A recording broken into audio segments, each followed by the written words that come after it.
Muy buenos días, ¿cómo les va? Bienvenidos y bienvenidas a una nueva clase del aula tutorial. Hoy vamos a ver las consecuencias psíquicas de la división sexual del trabajo. Un poco para tener una dimensión social de cómo impacta la cultura justamente en la sexualidad, en el género y en el trabajo a lo largo de la historia y a lo largo de nuestra época también, que es parte de la historia. Hay un epígrafe que me gustó traer para la clase de hoy y dice: ninguna sociedad trata tan bien a sus mujeres como a sus hombres. Entonces un poco ya sabemos cuál va a ser la dirección a partir del epígrafe que vamos a tomar para analizar y para pensar la clase de hoy. Para poder pensar las consecuencias psíquicas que genera la división sexual del trabajo, vamos a hacer un breve repaso por algunos puntos que me interesan resaltar,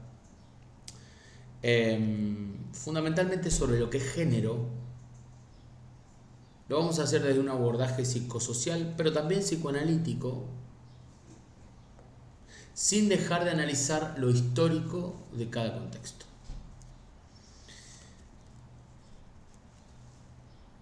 Estoy interesado por iniciar esta clase con el trabajo que plantea Sigmund Freud, algunas consecuencias psíquicas de la diferencia sexual anatómica. Ahí va a plantear que la diferencia sexual anatómica que existe entre varones y mujeres, entre hombres y mujeres, tiene un devenir, atento con esto, tiene un devenir que organiza la vida de las personas. O sea, en este trabajo Freud lo que dice es, a partir de la división sexual, a partir de lo biológico que define sexualmente, esto va a tener un impacto en la vida tanto de varones como de mujeres, lo va a definir. Va a definir la organización de la vida de estas personas. Este es un trabajo, el de Freud, en el de las consecuencias psíquicas de la diferencia sexual anatómica.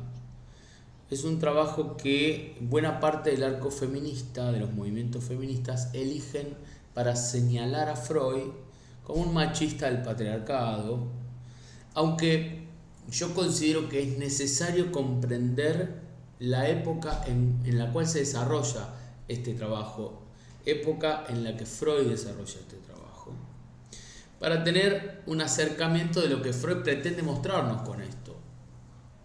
Resulta ser que luego de hacer un análisis con esto, todo lo contrario es lo que va a aparecer, más allá de lo que puedan opinar algunos sectores. Freud hace un recorrido sobre la anatomía de los cuerpos y sobre el impacto psíquico que tienen los niños y en las niñas el descubrir los órganos genitales. No solo los propios, sino también los del sexo opuesto.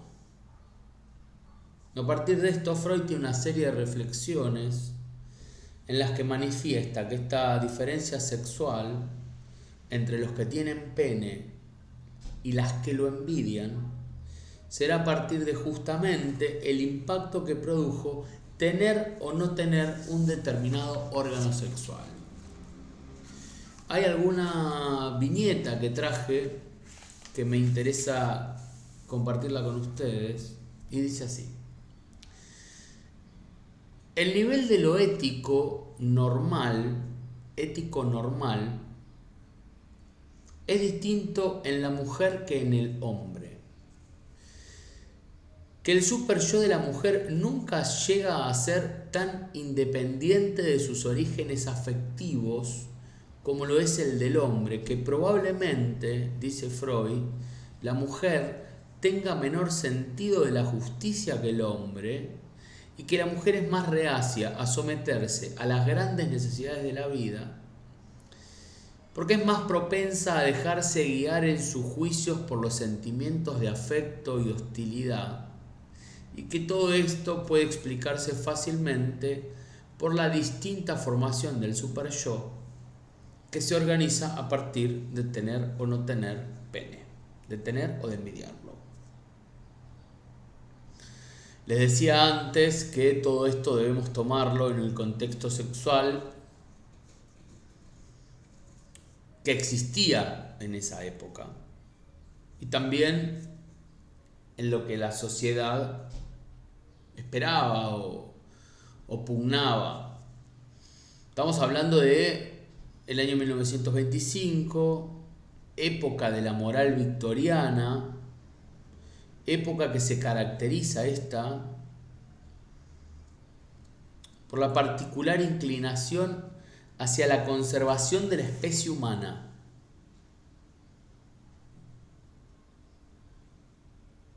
Y además por la preferencia hacia la vida laboral de los hombres más allá de cualquier otra cosa.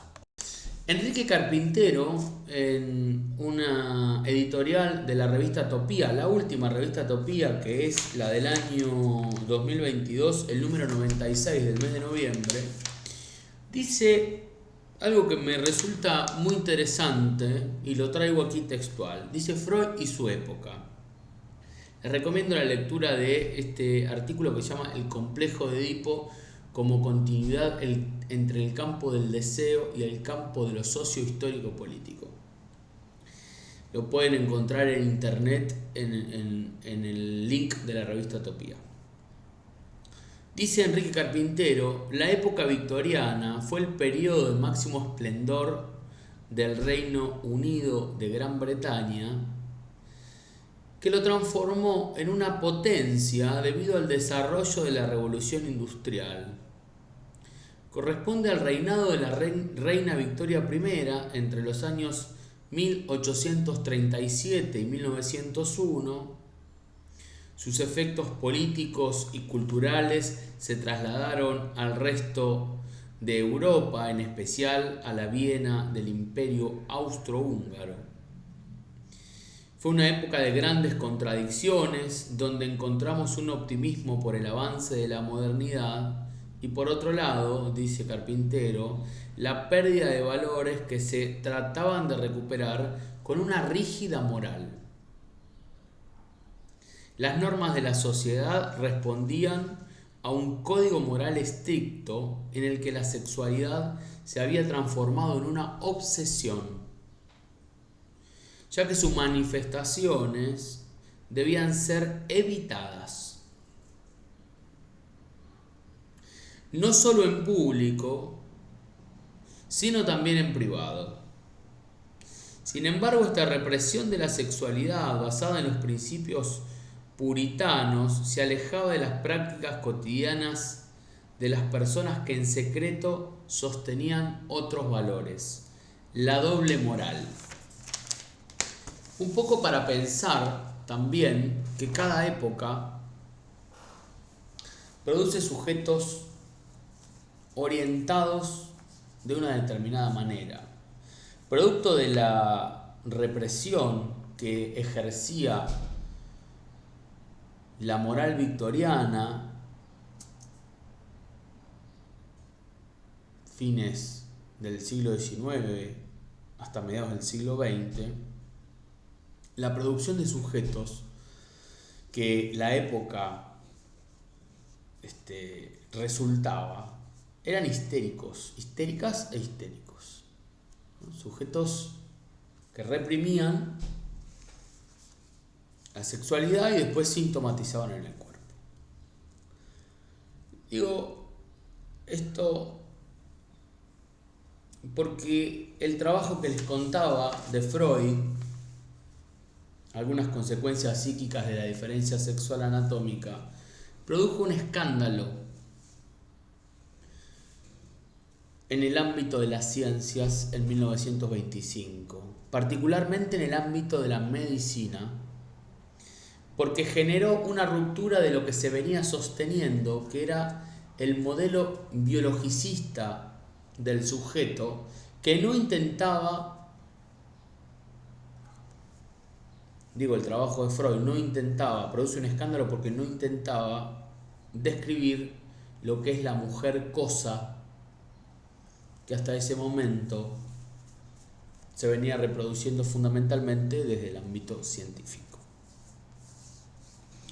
Produce un rompimiento en el siglo XIX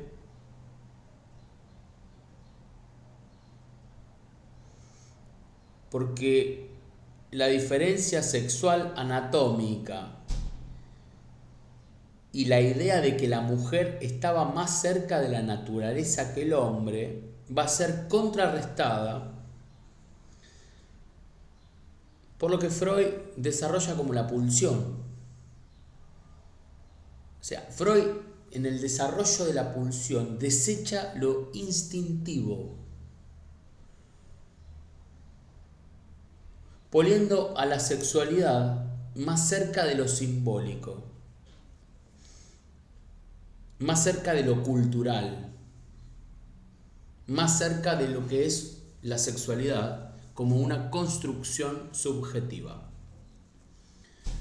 Entonces, este primer acercamiento para pensar el trabajo, el género, lo social, la sexualidad, que hasta ese momento venía siendo trabajada desde el modelo médico, biológico o biologicista, Freud lo asocia a lo cultural, lo asocia a la construcción subjetiva. Y acá es el primer gran rompimiento que produce de todo lo que se venía dando. Vamos un poco más adelante. En 1968, el psicoanalista Robert Stoller escribe un texto llamado Sexo y Género. En este texto da cuenta que hay una separación que se produce en estos dos órdenes. Sexo no es igual a género. Y define la identidad de género como no determinada por el sexo biológico. Dice, sino por el hecho de haber vivido desde el nacimiento las experiencias, ritos y costumbres atribuidos a cada género. Digamos, si Freud ya venía, desde el psicoanálisis, rompiendo el ideal de lo natural, de lo instintivo, abriendo las puertas de esto, mal que le especie a muchos movimientos, es a partir de esto, de este texto Sexo y Género de Stoller, en donde el género, digamos el sexo queda como establecido natural, se nace con un sexo determinado, pero el género va a ser atribuido a partir de haber transitado y vivido determinadas experiencias, ritos y costumbres propios de una cultura determinada. En los años 70, el feminismo anglosajón impuso el uso del concepto género para enfatizar las desigualdades entre hombres y mujeres, no desde la cuestión biológica, sino que esta diferencia se ancla en lo social. Estoy haciendo un reconto, de los diferentes enfoques de lo que es género y de lo que es sexo. Desde la antropología, el género ha sido definido como la interpretación cultural e histórica que cada sociedad elabora en torno a la diferencia sexual y que da lugar a un conjunto de representaciones sociales. Digamos, ya se expidió el psicoanálisis, la antropología, la psicología también dijo lo suyo y se encargó de definir al género como el proceso mediante el cual individuos biológicamente diferentes se convierten en mujeres o en hombres, mediante la adquisición de atributos que cada sociedad define como propios de la feminidad o de la masculinidad. En este sentido, decimos que el género es una construcción psicosocial de lo femenino y de lo masculino. El género es bien flexible y se puede modificar de acuerdo a las épocas. El género se relaciona con los significados que la sociedad le atribuye a la diferencia sexual. Esto es de hombres, esto es de mujeres. Y este significado o estas significaciones, estas diferencias sociales, van a tener consecuencias a nivel subjetivo. Acá vemos cómo claramente la cultura, la sociedad está afectando al sujeto.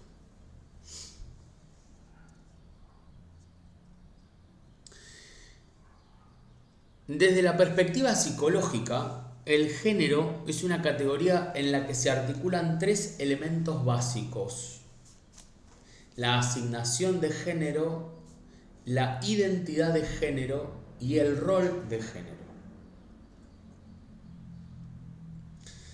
La asignación de género se realiza en el momento del nacimiento de la persona, a partir de la apariencia externa de sus genitales. Es varón, es mujer. ¿Tiene pito? No tiene pito.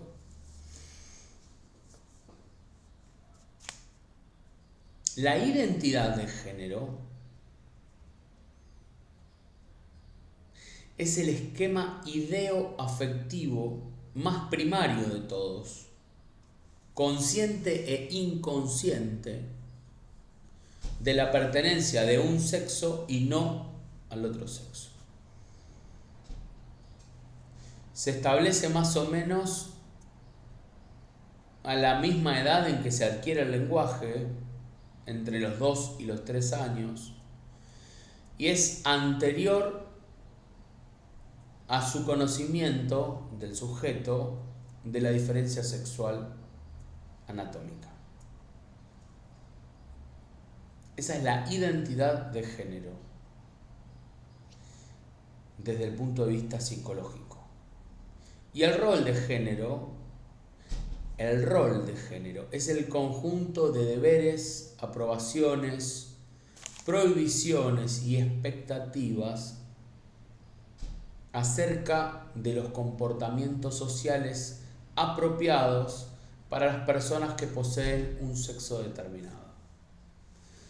El rol de género son las atribuciones sociales que deben cumplir quienes se identifiquen con uno u otro género.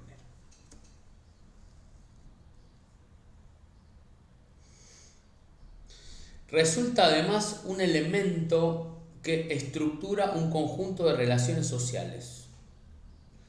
Relaciones de género que determinan las interacciones entre los seres humanos en tanto personas sexuadas. Las relaciones de género son socialmente construidas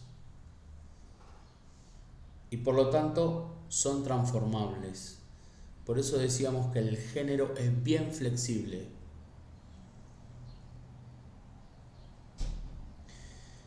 Las relaciones de género no proceden de la biología, no son naturales, ni biológicas, ni armoniosas. Al contrario, pueden ser de oposición y de conflicto.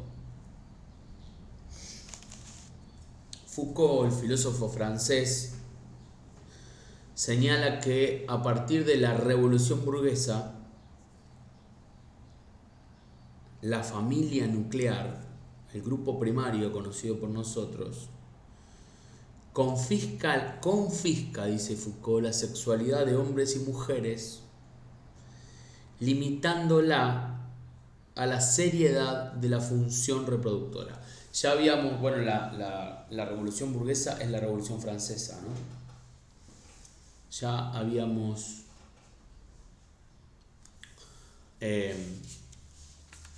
dicho que las épocas producen un determinado tipo de sujeto, pero lo que va a venir a decir Foucault acá, que es a partir de la revolución francesa, a partir de la revolución burguesa, a partir de la instalación de la república, la sociedad toda comienza a trabajar para ir buscando, digamos, como norte, una idea de trabajo, de prosperidad y de reproducción.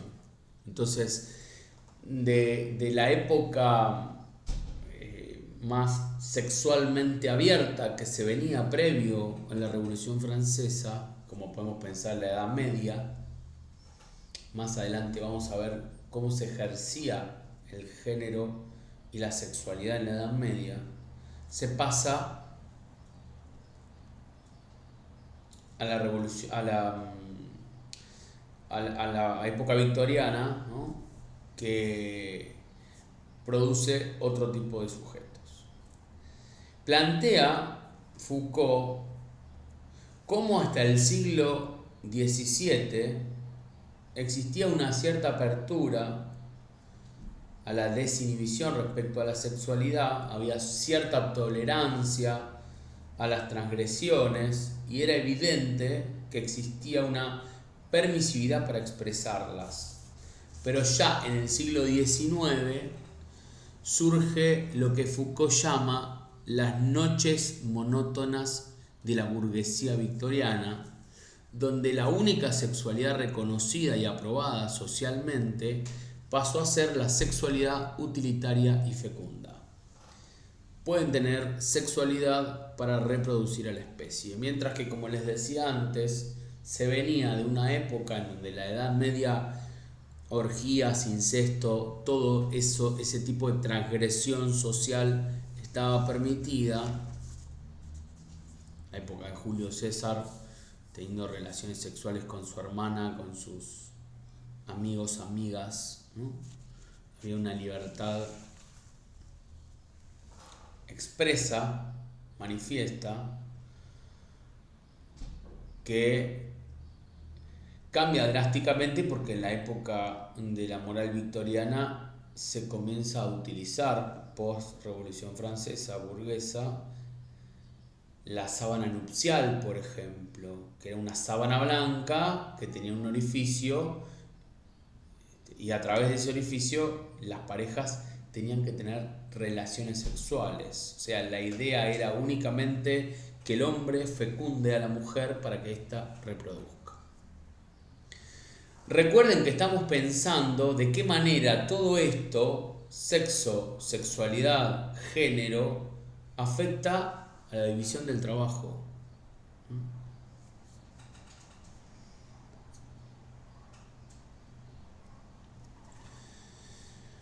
A este tipo de sexualidades tan limitadas, tan restringidas, Foucault las llamó sexualidades periféricas.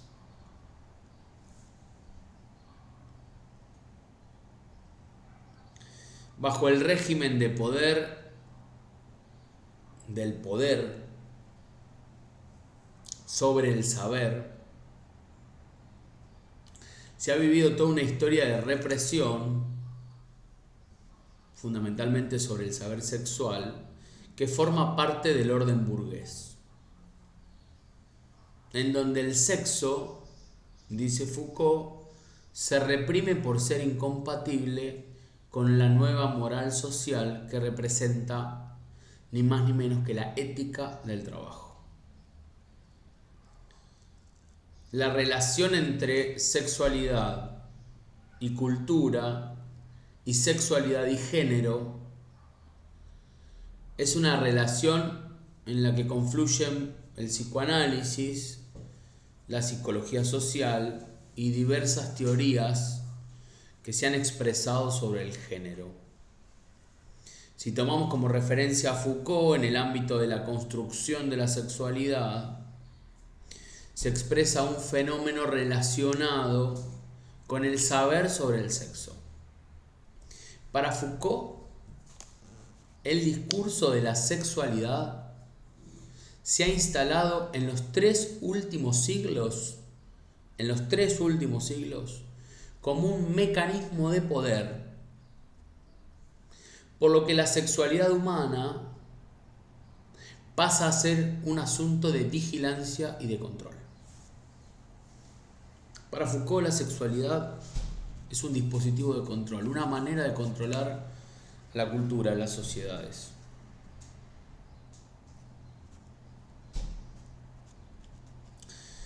Pensemos ahora o mejor dicho, de qué manera todo esto que venimos trabajando puede haber afectado a la división sexual del trabajo. ¿Qué es lo que terminó determinando que lo doméstico, ¿no?, lo hogareño y los cuidados del hogar quedaran del lado de lo femenino y el salir a trabajar fuera de la casa esté contemplado casi con exclusividad del lado masculino? Si bien estas reflexiones las vamos a analizar desde nuestra praxis, encuentro la necesidad de pensar también desde el psicoanálisis y desde la sociología cómo es que a través de un conjunto de prácticas y de ideas que conforman las representaciones sociales y dan sentido tanto a las conductas objetivas como también a la subjetividad, fueron moldeando toda la escena. Bueno, analizando un poco las exigencias sociales e históricas, en este caso hacia el hombre, hay una multiplicidad de estudios y de estudiosos que investigaron en diferentes sociedades, culturas, etnias. Algunos traje para la clase de hoy, como David Gilmour. Este sociólogo estudió los elementos constitutivos de la masculinidad desde una perspectiva etnográfica, ¿no?, y sostiene que son tres los imperativos exigidos al varón. La sociedad le exige tres imperativos al varón: ser protector, ser proveedor, que proteja, que provea, y ser preñador, que preñe. Agrega también Gilmour que por sus características físicas, mayor tamaño y fuerza que tiene el hombre, consigue una capacidad defensiva del grupo, y esto podría ser lo que determinan los roles de protección y de provisión. Sostiene también que el aporte de la mujer es la reproducción, porque la mujer cuenta con una función mucho más importante que la del hombre en este sentido, en el de la reproducción de la especie.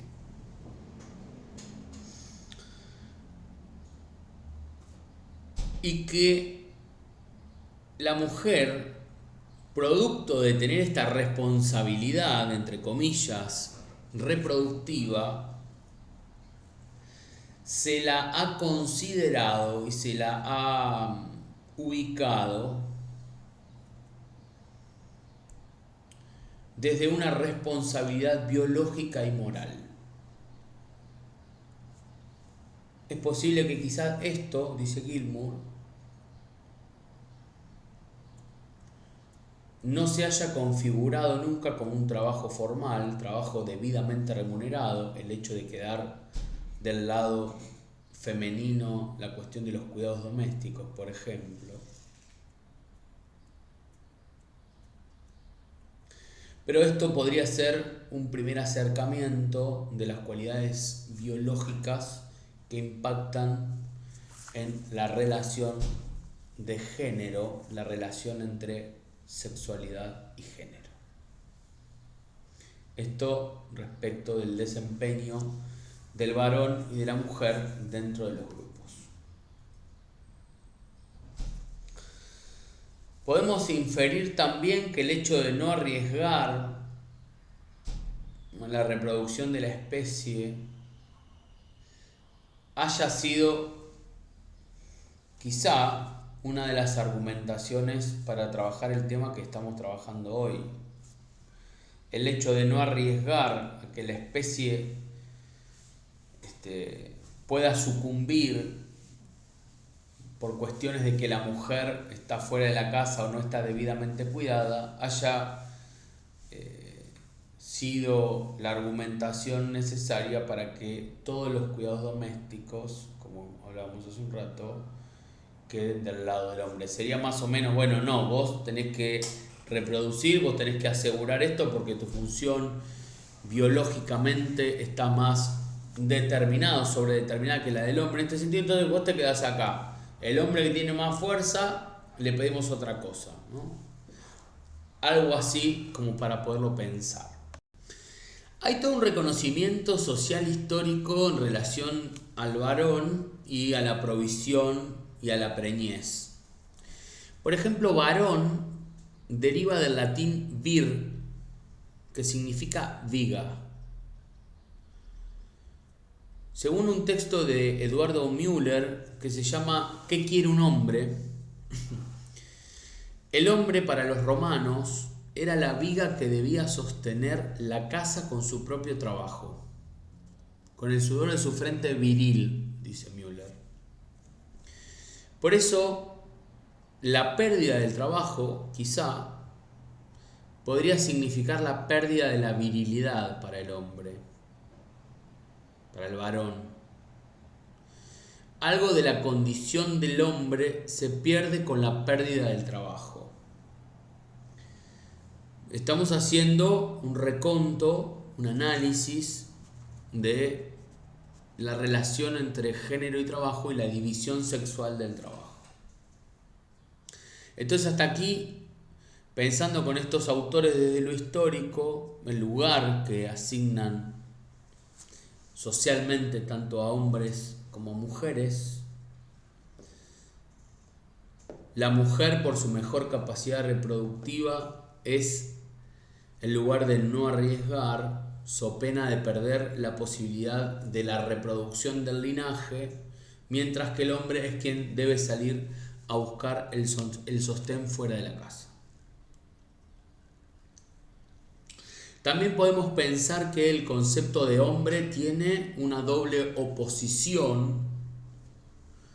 Hombre se opone a mujer, pero también se opone a niño. Para ser un hombre no podés ser un niño, tampoco podés ser una mujer. Cuando a un varón se le dice ya estás hecho todo un hombre, se está dejando atrás el dejar ser una mujer, pero también se está dejando atrás el ser un niño. Al varón entonces se le prohíbe socialmente lo femenino, pero también se le prohíbe lo infantil.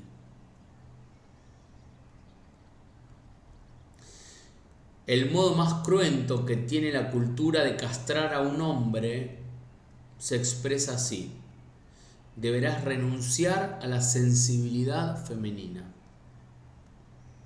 Entonces, con todo esto, la cultura pone al varón en la obligación de tener que demostrar su virilidad, su hombría, en un claro rechazo por lo femenino. La masculinidad se presenta como un ideal al que el varón deberá dedicar agudos esfuerzos para alcanzarla. Y lo primero que se le pide a un varón para demostrar ser un varón es rechazar a lo femenino. Rita Segato afirma que La primer víctima del patriarcado es el varón, al que se le exige lo que se le exige en rechazo a lo femenino. Traje una viñeta para pensar ahora sí en lo que es el trabajo y una síntesis de la historia de la mujer y del trabajo en la República Argentina.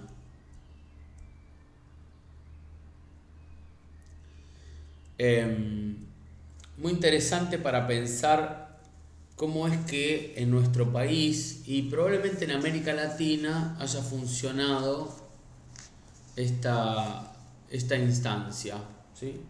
Lo vamos a dejar en el próximo video, ¿ok? Así que, bueno, vean el video que viene. Les agradecemos mucho el interés hasta aquí y seguimos pensando lo psicosocial, la psicología social y los grupos en nuestro canal de YouTube. Les dejo un saludo cordial. Adiós.